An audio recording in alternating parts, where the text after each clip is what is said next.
Did Amanda and Wes actually lie about their timeline? Or did Khloe Kardashian make Tristan take literally 3 DNA tests because the baby looked like Rob?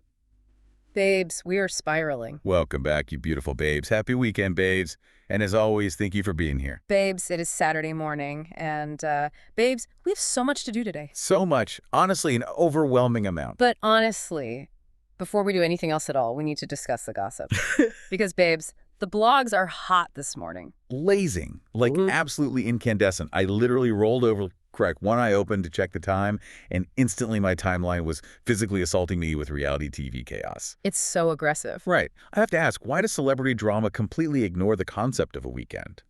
Do publicists not sleep? Do PR teams not take a Saturday off to go to a farmer's market, buy an overpriced heirloom tomato, and just, exist in silence? I am already personally victimized by these headlines. I swear, I haven't even had a single sip of water. My retainer is literally still in my mouth, and I am deeply emotionally invested in the horrible decisions of complete strangers. It is a sickness, but we love it. It's like the universe knew we had a busy day and said, let me just drop 12 different scandals right into your lap to absolutely derail your mental health. Oh, completely derail. Weekend gossip always feels bigger, babes.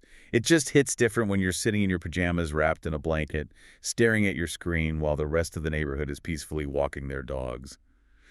How does gossip always find us before the coffee is even brewed? It's the sheer volume of mess we have to wade through today that is staggering. I am treating this weekend gossip dump like an investigative journalism assignment. Yes, with the red string. Exactly. I have mental corkboards, I have the red string, I am connecting timelines. But before we can even begin to unpack the absolute master manipulation happening in pop culture right now, we have to talk about our actual real lives. Yes. Oh my gosh, babes. We have officially planned our niece's 14th birthday party for this afternoon, and honestly, we are ready. Ready is a very, very strong word. I would say we are hovering somewhere between cautiously optimistic and mildly terrified. Okay, fair. Planning a party for a 14-year-old is essentially negotiating a hostage situation where the hostages are entirely apathetic, holding iPhones and judging your outfit. It is so stressful. Teenagers are brutally judgy. They don't even have to say anything. They just walk in, look around with that deadpan stare, and you can just see their inner monologue destroying all your hard work. Oh, they are tearing us apart in their group chats as we speak. Totally. And I have checked the outdoor weather app no less than 47 times since 6 this morning. It changes every 5 minutes. 1 minute, it's sunny with a light breeze. The next, it's a torrential downpour. And then it's just a cloud with a question mark. It's giving me an ulcer. The weather app is gaslighting you. It really is. And babes, the cake. Let's talk about the cake. The sheer emotional weight riding on the delivery and survival of this cake. If it melts in the humidity, my life is literally over. It's a structural liability at this point. I am desperately trying to give off cool, unbothered anti-energy. Yeah. I want them to think, wow, she just threw this together effortlessly. Meanwhile, internally, I am screaming into the void and calculating the exact dew point that will collapse fondant. Well, you're doing a great job masking the panic, truly. But the stakes are incredibly high. The social hierarchy of 14-year-olds is more complex than a geopolitical summit. Yeah, it really is. One wrong song on the playlist, one cringe-worthy comment from an adult, and we are entirely canceled. And of course, babes, we will absolutely report back in a few days with all the chaos. Oh, there will be chaos. It's a mathematical certainty. Okay, babes, the iced coffees are out. Hazelnut, of course. Yeah. And can we please talk about these croissants? We must. Because this morning we stopped by a local bakery and picked up pistachio croissants, almond croissants, and cinnamon-stuffed croissants. And babes, these things are amazing. We really need to discuss bakery culture for a moment.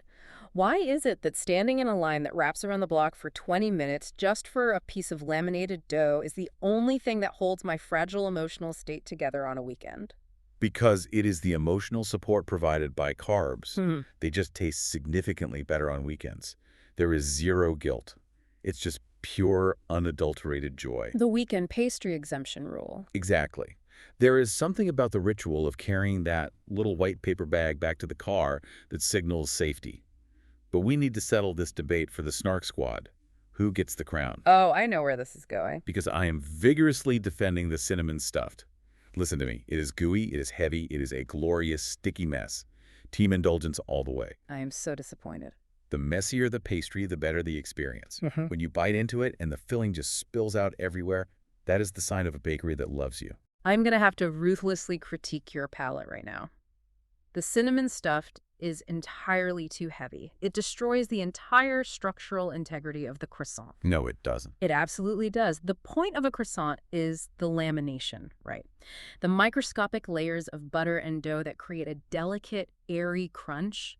When you stuff it with dense, syrupy cinnamon filling, the lamination is completely lost. It just becomes mush. But it's delicious mush. The pistachio croissant, however, is secretly elite. It requires a refined palate. It's nutty, it's perfectly balanced, it isn't overly sweet, and the pastry flakes exactly the way it was engineered to. It is an architectural triumph. You are essentially eating a cinnamon roll masquerading as a croissant. I am eating edible art. You take your pastries entirely too seriously. It's butter, flour, and sugar. Let me live my sticky cinnamon truth. Honestly, if I have to need a napkin for every single bite, I am having a good time. It's basically a hug in carbohydrate form. I just appreciate the science of baking. Someone spent 3 days laminating that dough, and you're just flooding it with frosting. It's tragic. Okay, babes, before we get into the gossip, we need to make predictions about this birthday party. Oh, I have mine fully prepared, documented, and notarized. I'll go first. My emotional prediction is that someone, probably not even the birthday girl, is going to start crying over a boy who isn't even invited to the party. Very on brand from middle school. It's going to happen right by the balloon arch. The girls are going to form a protective circle around her, whisper intensely, and look at their phones. And like I mentioned, the cake is absolutely going to melt in the humidity, and I will have a minor breakdown trying to hold a sugar-spun flower together with toothpicks. Extremely realistic. The Phantom Boy drama is a staple of early teen gatherings. Here is my shady prediction. Let's hear it. A specific unnamed relative, and you know exactly who I'm talking about, My God, yes. will arrive exactly 45 minutes late. They will loudly complain about the parking situation upon entry, demand a specific beverage that we obviously did not buy, and somehow manage to make the entire 14th birthday party about themselves and their recent home renovations. That is painfully accurate. Meanwhile, the actual 14-year-olds will retreat to the furthest possible corner of the yard and secretly roast all the adults on TikTok. We are already going viral for our millennial skinny jeans and side parts. I can feel the judgment radiating from their draft folders. They are going to destroy us online. I'm going to find a video of me struggling to cut the cake set to some trending audio about embarrassing relatives. Absolutely. We are cannon fodder for their content. Okay, babes, enough spiraling because the blogs absolutely fed us this morning and we need to get into this gossip. We truly do, because the reality TV universe is currently undergoing a massive structural collapse, and we need to start with the epicenter. We seriously need to start with Summer House because the internet is collectively losing its mind over Amanda and West. Yeah. Babes, they were spotted in Cinque Terre, Italy. The absolute wildest location for this to happen. Right. And not just the two of them on a romantic getaway. With West's parents. They're over there for a cousin's wedding. But here is the absolute piping hot tea. A fan on Reddit literally heard them in a tunnel. God bless the Reddit sleuths. Always. The fan posted this massive thread saying they heard this obnoxious voice echoing in a stone tunnel that connects the beaches.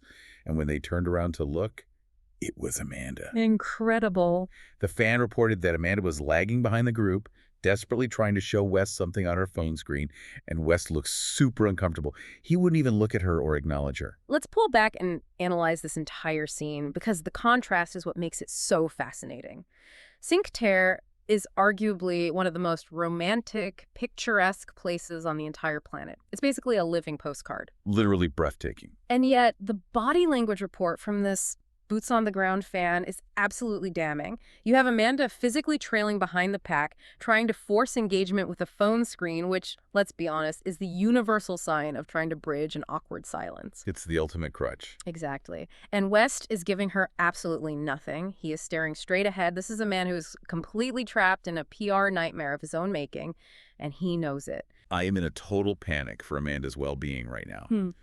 The fan explicitly noted that Amanda looked shockingly thin. Like, they used the phrase, cannot overstate how shocking it was to see in person. Yeah, that part is genuinely concerning. I feel so deeply bad for her on a human level because going through a breakup while facing intense public scrutiny is an awful, soul-crushing experience. But at the exact same time, my secondhand embarrassment is off the charts. The cringe is palpable. I'm squirming in my seat just thinking about it. She is trying to force this relationship, or whatever this dynamic is, while West ignores her in a romantic Italian tunnel. Why are you in Italy with his parents right now? A terrible, terrible decision. If a man won't even look at a funny TikTok you're trying to show him, you pack your bags, you get on a Vespa, and you go to the airport. It all comes down to optics and obligation. The fan also noted that West's parents actually looked very sweet and nurturing. At one point, the dad supposedly waited for Amanda to catch up and put his arm around her. Oh, that is sweet. Right, so the family is clearly trying to fold her in and be gracious. But West himself is radiating pure discomfort. You have to understand his mindset here. He went into this season thinking he was the golden boy. 100%. His plan was to be the fun, emotionally available knight in shining armor, while Kyle Cook took the absolute fall for being a terrible partner. But that completely backfired. The audience saw through him, they turned on him, and now he is stuck in Italy with women he essentially used for a storyline. And he's realizing people are watching him. Exactly. And worse, he realizes he can't escape the cameras, even the iPhone cameras of random tourists in European tunnels. It is so grim. And babes, the mess gets even deeper, because the timeline is completely unraveling.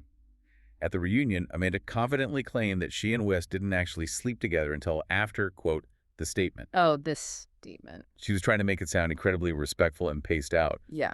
But Tamra Judge got on her 2Ts in a pod show and called total BS on the whole thing. Tamra is relentless. Tamra pointed out this massive, glaring loophole. Did Amanda mean the March 31st joint statement with West confirming their romance? Or did she mean the January divorce statement with Kyle? We have to give Tamra her flowers here, because she is doing the Lord's work connecting these narrative dots. Let's be incredibly real for a second. The math has not been mathing on their timeline for the entire season. Not at all. You do not put out a highly publicized, coordinated joint statement confirming a romantic relationship with a castmate unless you have already crossed that physical boundary. Tamara straight up said, you don't make a joint statement like that unless you are already in bed together. It makes zero logical sense otherwise. I have a theory about this. It's like they sat in a room with a whiteboard and tried to construct a timeline that made them look like the protagonists of a rom-com. Like, okay, first we held hands, then we released the statement, then we made love. The delusion is staggering. It is so fake. And honestly, a fan account caught the exact moment at the reunion when Amanda clarified she meant they hooked up after the statement. And if you zoom in on West's face, he looked genuinely panicked. He had this absolute deer-in-the-headlights look. Because he couldn't remember which lie they were currently operating under. When you construct a false timeline, you have to memorize it. Yes. Wes looked like a student who got called on in class for a book he didn't read. He had no idea which statement she was referencing to keep their story straight. It is so wildly ambiguous. But wait, because Tamra didn't stop at the timeline. She dropped a nuclear bomb. Oh, this is the best part. Tamra accused West of leaking his own WN nude photo on the exact day of the reunion for sympathy and distraction. A masterclass in deflection. West claimed his fan was hacked, and he was a victim. But Tamra looked right into the microphone and said, you absolutely leaked that yourself. Why do you just happen to have fresh pictures of your junk on your phone ready to go, dude? Okay, I am putting on my tinfoil hat. I am going full conspiracy theorist on this one. And I am agreeing with Tamra. Wait, really? You think he did it? Did West leak his own explicit photos to actively change the narrative? Absolutely, yes. Let's look at the anatomy of a distraction strategy. Think about the timing. You are West.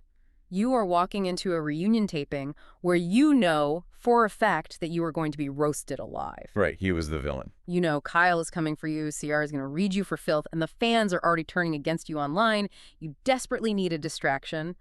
What generates instant sympathy and completely diverts the conversation away from your terrible behavior, a massive privacy violation. It's like dropping a smoke bomb to escape a bank heist. You blow something up so everyone looks over there while you sneak out the back. Exactly. It is a desperation move. It changes the headline immediately from West is a manipulative homewrecker to West is a victim of a malicious hacking. It forces the cast to soften their attacks because suddenly he is going through a trauma. My jaw is permanently on the floor. I am horrified by the actual logistics of this. Are you telling me this man woke up on the morning of the reunion, looked at himself in the mirror while brushing his teeth, and thought, you know what will fix this unmitigated disaster of a season? That's exactly what I'm telling you. Sending my own nudes to the cast and claiming some hacker in a basement did it. That is diabolical behavior. Who even has the mental fortitude to execute that? A man who is absolutely terrified of losing his Bravo paycheck, that's who. When the reality TV spotlight is slipping, people will do incredibly dark things to regain control of the narrative. And speaking of women who got caught in the crossfire of West's desperate narrative control, we have to talk about Masia Moreno. Oh my gosh, yes. West's rumored ex, Masia, posted a TikTok a while ago that recently resurfaced and went viral all over again. The algorithm never forgets. She was talking about being an unwilling participant in a public humiliation ritual. She said she got her period, was dealing with those hormones, and then had to sit on her couch and read Wes and Amanda's highly orchestrated joint statement, all in the exact same week. Brutal. Just brutal timing. And to add a layer of Bravo solidarity, Lindsay Hubbard actually wore Masia's specific brand of horsehair tie on Watch What Happens Live to subtly support her. First of all, praise to Masia for executing a masterclass in reputation laundering and capitalistic pivoting. In her TikTok caption, she literally asked her followers if they would hate her if she milked her sudden public humiliation for some free PR products. And everyone was like, get your bag. And the collective internet answered, no, get your bag, girl. If a Bravo star is going to drag your heart through the mud just to secure his storyline for next season, the absolute bare minimum you deserve is some free luxury skincare and a brand deal. I empathize with her so aggressively. Just getting your period is already an emotional roller coaster where everything feels like the end of the world. But getting your period while your recent ex-boyfriend goes wildly public with a married Bravo star using corporate-level PR statements. It's diabolical. That is the ultimate tragedy. That is lay in bed with a heating pad, stare at the ceiling, and cry to Adele for 3 days' energy. The fact that she is shaking it off and trying to get PR packages out of it shows an incredible level of resilience. It's survival of the fittest in the Bravo ecosystem. But let's quickly sweep up the rest of the summer house scraps, because there is a lot of peripheral noise happening right now.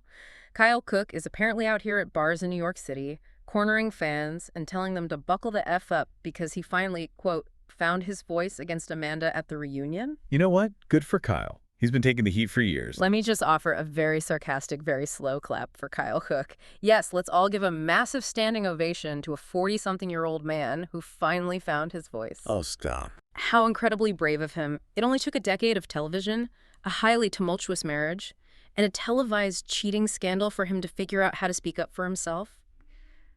Truly an inspiration to men everywhere. You are so shady. Yeah. I'm just glad he's standing up for himself instead of just crying into his mullet. Also, Carl Radke officially confirmed he and Bailey Taylor are, quote, just friends, despite their incredibly steamy makeout session this season. Shocker. He gave this whole speech about how he's looking for something serious, and they're just in different places in their lives. Let me translate Carl's speak for you right now. Please do. He's saying, I realize that jumping into another highly publicized relationship on camera immediately after calling off a massive wedding is a catastrophic PR move. So I am rebranding my image as a mature, introspective, single man who goes to therapy. It's brand protection. Well, I am fully supportive of Mia Calabrese. She's taken charge of her life and freezing her eggs post-split from Scott. She posted all about day one of her journey. Honestly, good for her. She was so vulnerable, saying that having a baby would heal her heart after losing both of her parents, which literally made me tear up.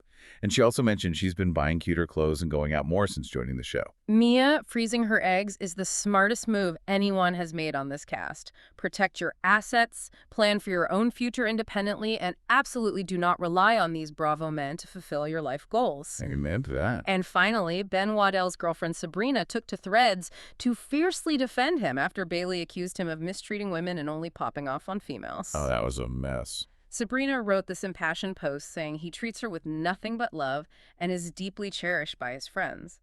Meanwhile, Josh Brown, the Bravo executive, did an interview and said season 11 casting is completely up in the air and they haven't confirmed a single person yet. They have to figure out the breakfast dynamic. If they can't sit around a kitchen island and eat breakfast together without screaming, they cannot live together in a share house. Babes, Summer House is a total mess. But speaking of men weaponizing their apologies and deflecting from their horrible behavior, we have to transition to the Valley.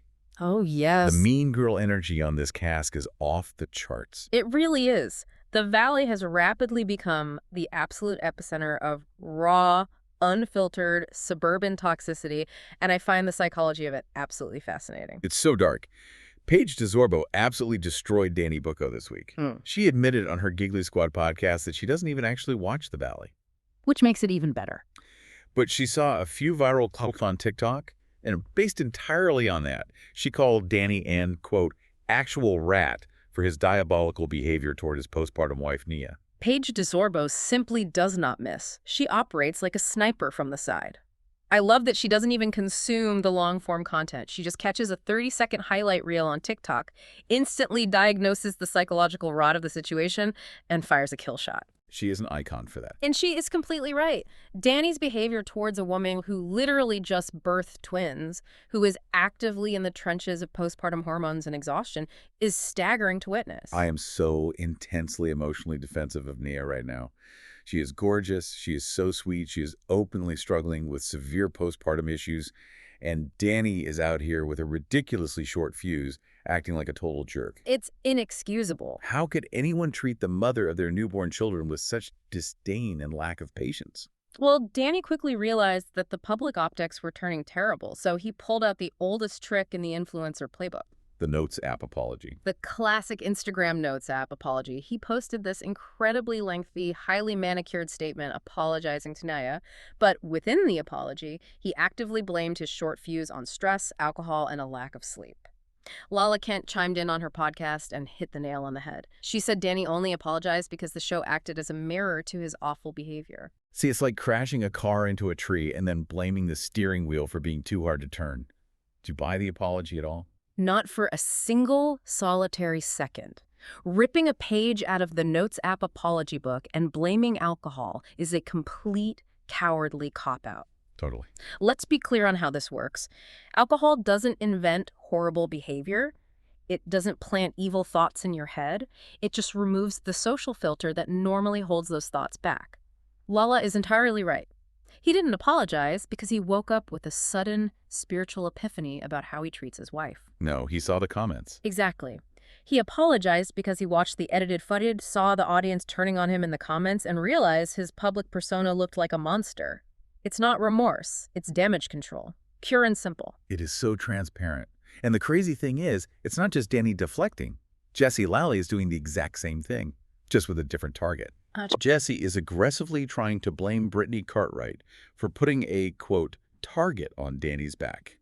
Jessie went on a rant calling Brittany a mean girl who bullies his new girlfriend, Lacey, and accused Brittany of always hiding behind other people to do her dirty work. This is where we need to connect the dots and look at the actual mechanics of deflection, babes. Jessie is creating a massive diversion. Ask yourself, why is Jessie suddenly going so incredibly hard after Brittany? What does he gain? Because he's broke. Well, if you look at the news cycle, it just came out that Jessie took a massive $300,000 loan during COVID, completely fumbled his finances, and then expected his ex-wife, Michelle, to literally pay half of it just so she could be granted a divorce. I am outraged by the pure audacity of this man. Imagine sitting across the mediation table from the woman you are divorcing and saying, hey, I completely mismanaged our money and took out a $300,000 loan, but if you ever want to be legally free of me, you need to write a check for $150,000 right now. It's disgusting. It is quite literally financial hostage-taking. Exactly. It's high-asset financial abuse. Jesse's entire financial house of cards is collapsing in front of millions of viewers. The illusion of his extreme wealth is shattered. He looks broke, he looks desperate, and he looks deeply manipulative. So he points at Brittany. So what is his strategy? He points a giant, flashing neon finger at Brittany Cartwright and screams, "Look over there! Look at the mean girl bullying my new girlfriend." It's a classic misdirection technique used in magic tricks and terrible PR. He's actively trying to throw Brittany under the bus so the audience spends all their time debating Brittany's behavior instead of investigating his catastrophic debt. He thinks we're stupid. He thinks we won't notice the giant blazing fire of debt behind him if he just complains about Brittany loud enough. And speaking of incredibly transparent deflections, we have to talk about Jasmine Good and Kristen Dowd. Oh, this was infuriating to watch. Jasmine was genuinely trying to express her deep feelings about minority struggles within this friend group, and Kristen completely shut her down. Kristen literally talked over her, wouldn't let her finish a sentence, and then later when she was called out on it, she blamed her behavior on the wine. But Jasmine perfectly clacked back and was like, excuse me, we were drinking the exact same wine. I'm not acting like that. Oh, I have to stop and sarcastically praise Kristen Dout for a moment. Her legendary, impenetrable lack of self-awareness truly belongs in a museum behind glass. It is a marvel to witness. It's terrifying. She is sitting at a table, actively policing a woman of color's tone, entirely dismissing her lived experience while simultaneously getting hammered on the exact same bottle of Sauvignon Blanc. And then, when confronted with her own ignorance, she uses that very wine as an excuse for her dismissal. It is peak Kristen. She hasn't changed at all. She has not grown a single solitary inch since Vanderpump Rules Season 1 in 2013. The fact that she can weaponize an apology using wine is staggering. It's so wildly frustrating for Jasmine. Jasmine said it was completely riled to her that Kristen was so open and empathetic to hearing Lala complain about Danny's behavior. But she wouldn't give Jasmine even an inch of space to speak about her own life and her own struggles. It made Jasmine retreat entirely from the conversation. Because when Kristen Dout is appointing herself as your gatekeeper for logic, empathy, and social justice, you have already lost the battle. It's a futile exercise. Speaking of husbands who use their wives to cover up their own massive messes, we need to dive into the Real Housewives grab bag because there are huge updates across the board. Let's start in Beverly Hills with Dorit and PK Kemsley's incredibly messy split. The Kemsleys are entirely unraveling, and the historical context of it is fascinating. Babes, Dorit has a brand new book coming out called Unburdened, and she drops a massive, reality-shattering bombshell in it. Let's hear it. She reveals that she actually desperately wanted to quit Real Housewives of Beverly Hills after Season 1. She says she came back from that nightmare trip to Hong Kong, looked at PK, and told him she never wanted to do the show again. The anxiety was too much. But he wouldn't let her. Exactly. Yeah. PK convinced her to stay. And why did he convince her? For, quote, leverage and visibility. He strategically told her that being on a Bravo show opened doors and built social and professional capital that they desperately needed. We really need to unpack and analyze PK's motives here, because this is a tale as old as time on Bravo. Let's look at the history here. You have Joe Giudice, you have Mark Daly, you have all these husbands who view their wives' reality TV careers not as a personal journey, but as a corporate asset. That is so dark. PK is a businessman who operates entirely on optics, proximity to extreme wealth, and leveraged debt. He looked at his wife, saw that she was psychologically traumatized by her first season on reality TV, and effectively said, yes, darling, I hear your pain, but think of the corporate leverage. He pushed her right back in. He actively pushed her back into the lion's den because he needed her platform to legitimize his own shady business ventures. And the most heartbreaking part, Dorit admits she stayed because she liked being admired by him and didn't want to disappoint him. That is a deeply telling, deeply sad dynamic about the entire foundation of their marriage. She was the shiny hood ornament on his broken car. That analogy is so perfect, and it makes me so genuinely sad for her. She basically forced herself to adapt, build thicker skin, and get sharper just to survive the show, all for his strategic financial benefit. And now, after all that sacrifice, they are getting divorced. It's awful. But the biggest betrayal of all, in this split, Boy George has firmly picked PK's side. Dorit said she naively thought George could maintain a relationship with both of them, but she was completely wrong. He cut her off. That is incredibly cold. It breaks my heart. Babes, Boy George has literally lived in their house. He was like a permanent fixture in their lives. He was the godfather to their aesthetic. Yeah. To just completely cut Dorit off, the woman who housed him and filmed scenes with him and side entirely with PK, is the ultimate betrayal. Boy George is a survivor. He knows who pays the bills, or at the very least, he knows who actively manages his career and gets him gigs. He chose the manager over the friend. But what I find highly suspicious, and my analytical brain is really snagging on, is that PK was recently spotted having a boys' night out in Hollywood with none other than Ken Todd. Wait, Lisa Vanderpump's husband, Ken. The Ken Todd with the tiny dog. The very same Ken Todd. PK and Ken hanging out, having drinks. Think about the strategic implications of this. Oh my God. Dorit and Lisa Vanderpump had a massive friendship-ending, show-altering fallout years ago over the dog adoption scandal. Since then, it's been a Cold War. Now, the minute Dorit and PK are splitting up, immediately PK's butting up with Ken again. I have a major theory. I am ready for it. Are the fired, sidelined, and divorced husbands of Beverly Hills secretly trying to pitch their own Bravo spinoff? Or is this PK making a desperate play to get back in the Vanderpump good graces so he can still get VIP tables at SUR and stay relevant? I am deeply suspicious of this sudden Oh my alliance. gosh, I didn't even think of that. Yeah. He is totally trying to secure his own bag now that he doesn't have Dorrit's diamond to rely on.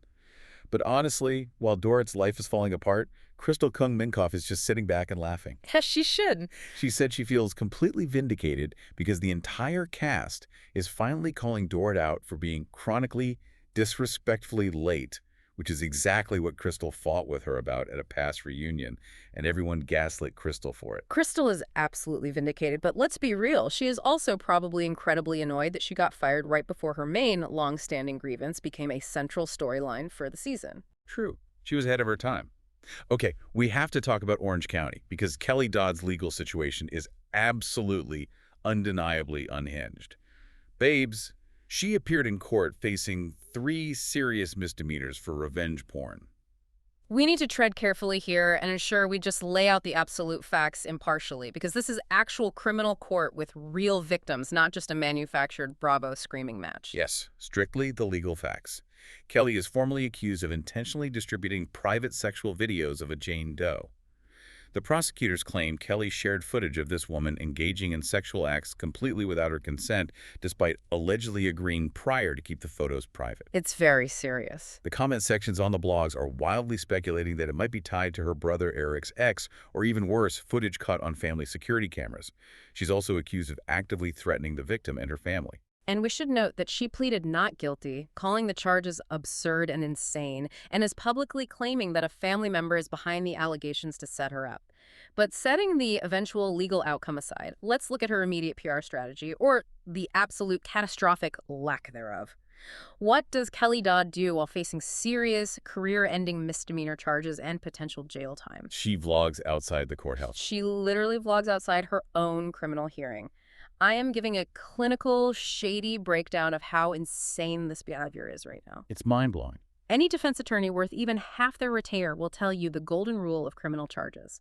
Put the phone down, stay entirely silent, look straight ahead, and walk to the car.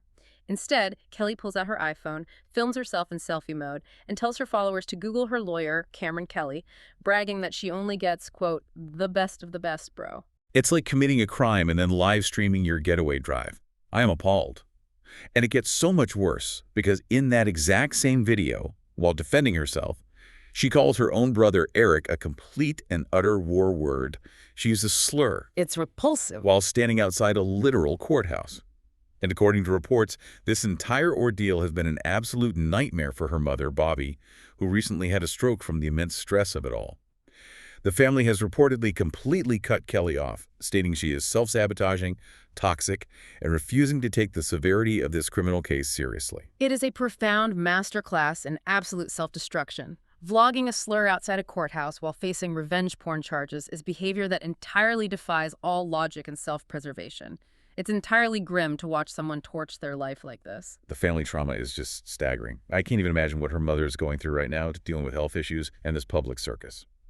Let's do some quick hits on the newer franchises because Rhode Island and New York are bringing the heat, and it's a lot lighter than courthouse vlogs. We need lighter right now. The brand new Real Housewives of Rhode Island hasn't even premiered yet, and Rula Pontarelli is currently attacking Real Housewives of New Jersey's Kim DePaula in the Instagram DMs. Now, this is a cinematic crossover event I absolutely did not see coming. Right. So Kim D was on her podcast doing what Kim D does, and she talked about Rula's husband Brian having an affair. So Rula, thinking she's doing something, slid into Kim D's private DMs, calling her sad and shameful for talking about her marriage. Yeah, sweetie, no. And Kim D immediately fired back, telling Rula to look in the mirror and figure out why she tolerates that behavior from her own husband instead of coming from podcasters. I live for Kim D. I truly, deeply do. You have to understand the lore of Kim DePaula. She has never, in the entire history of Bravo television, backed down from a fight. Never. She was forged in the fiery crucible of New Jersey strip mall parking lots and Pasha fashion shows. For a first-season Rhode Island housewife who hasn't even had an episode air yet, to think she can somehow intimidate Kim D in a private message is hilarious. Kim D eats women like Rula for breakfast. I think Rula is fundamentally fighting the wrong battles. Yeah. She is literally spending her time DMing podcasters who mention the affair rather than addressing the actual affair. Babes, fight your cheating husband. not the podcasters. Exactly. You willingly signed a contract to go on a reality show, knowing full well he cheated on you. What did you expect was going to happen? Did you think the blogs would just politely ignore it? It's pure, unadulterated deflection. She feels she can't control her husband's wandering eye, so she's trying to control the narrative by policing the internet. It never works. Meanwhile, her own castmate, Kelsey Swanson, is insisting that Rosie DeMare had a massive affair with the basketball coach 4 years ago. Yes. Rosie completely denies it, says she's never even met the guy in her life, and points out there's zero proof. But Kelsey is doubling down so hard, saying she knows people who work directly with Rosie, and she is heavily hinting that she is bringing hard, undeniable proof to the reunion. It's the classic Housewives playbook. The secret binder trope. I have a binder, I have printed out text messages, I have receipts. Just wait for the reunion. Do you buy it? I'll believe it when I actually see it presented to Andy Cohen. Kelsey sounds parched for a storyline and is grasping at 4-year-old rumors. And a very quick RHOY update to wrap up the Housewives. They officially cast the Challenge veteran, Devin Simone, as a, quote, friend of for season 16. Yeah. She's joining alongside Carol Radziwill's massive return.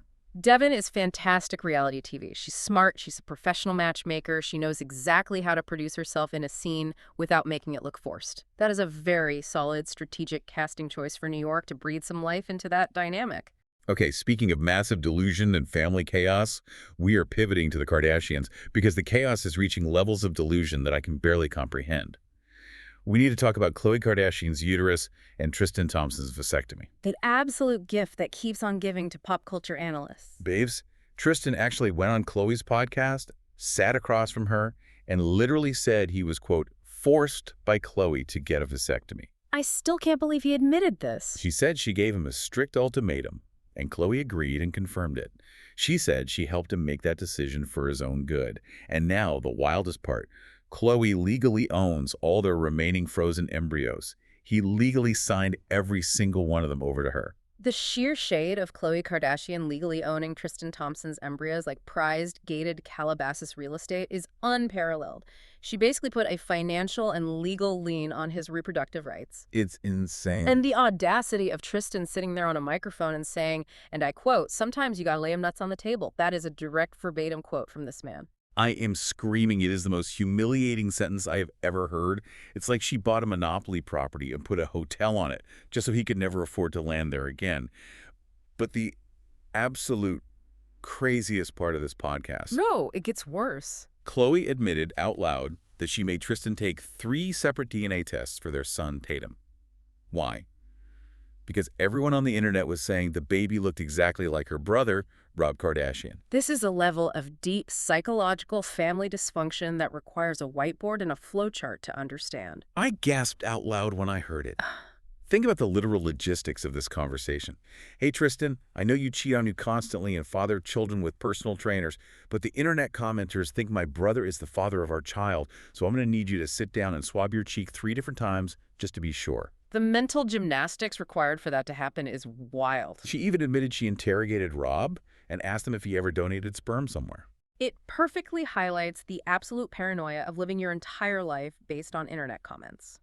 The internet makes a passing, snarky joke that the baby shares genetics with Uncle Rob, and Khloe legitimately spirals so hard that she forces multiple clinical medical DNA tests on a man who already has a well-documented history of fathering children outside their relationship. So messed up. It shows that beneath all the wealth and the filters, they have absolutely zero trust in each other and zero grip on reality. It's wild. It is completely traumatizing. And Yeah. speaking of traumatizing, we have to talk about Larsa Pippen's son, Preston Pippen, because he's actually speaking out on a new Netflix show called Calabasas Confidential.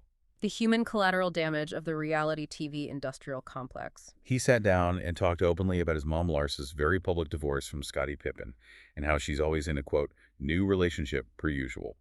He directly addressed the rumors about her and the rapper Future.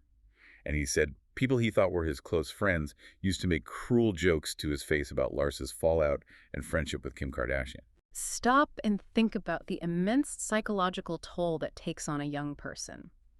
How traumatizing must it be to try and navigate the already awful years of high school and college, trying to figure out who you are when your mother's dating life and her petty feuds with the most famous woman in the world is literal headline news. Awful. Every time she steps out to catch a paparazzi photo with a new rapper or Michael Jordan's son, he has to hear about it from his peers in the locker room. It's an impossible burden for a kid. I feel so incredibly bad for him. You could tell in his eyes he was getting choked up talking about it. It's just a very heavy burden to carry your parents' mess. And speaking of carrying the mess of reality TV, we have a crucial update on the secret lives of Mormon wives, and I want to offer a real takeaway on media literacy here. Yes.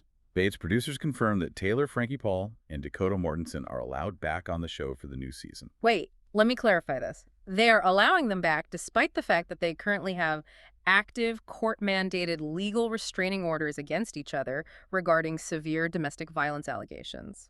Yes. The producer, Jeff Jenkins, literally went on record and compared Taylor to Kim Kardashian and Paris Hilton, saying she's just, quote, made for this.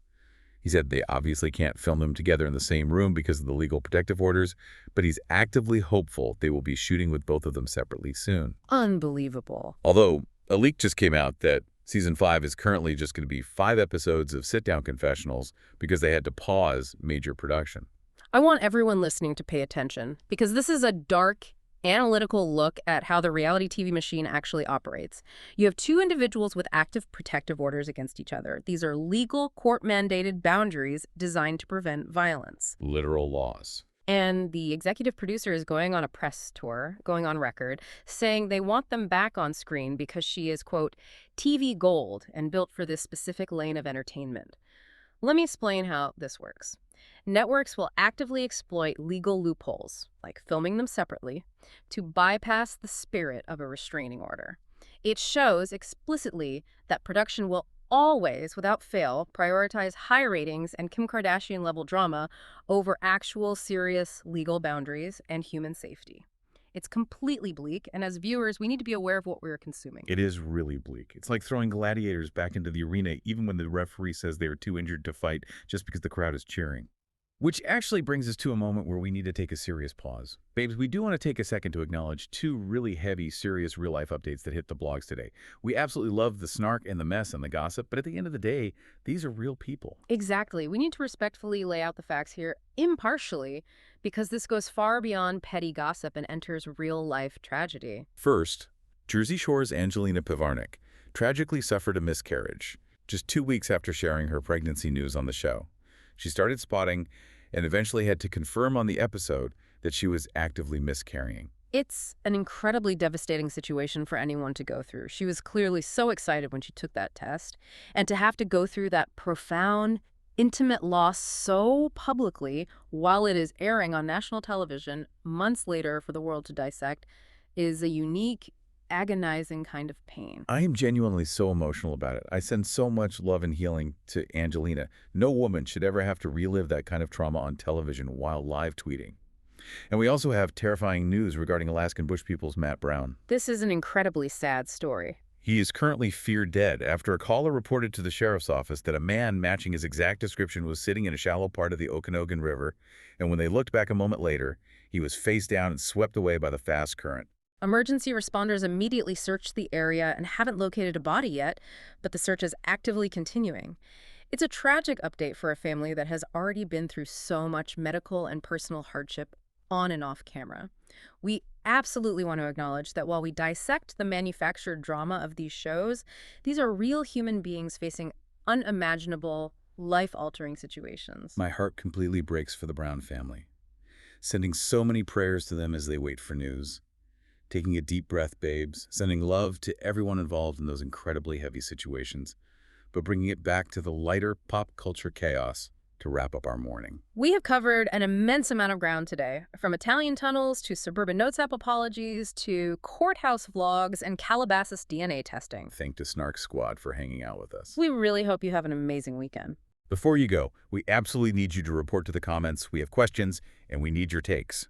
Which croissant flavor actually wins? Are you team indulgence with the messy cinnamon or team lamination with the structured pistachio?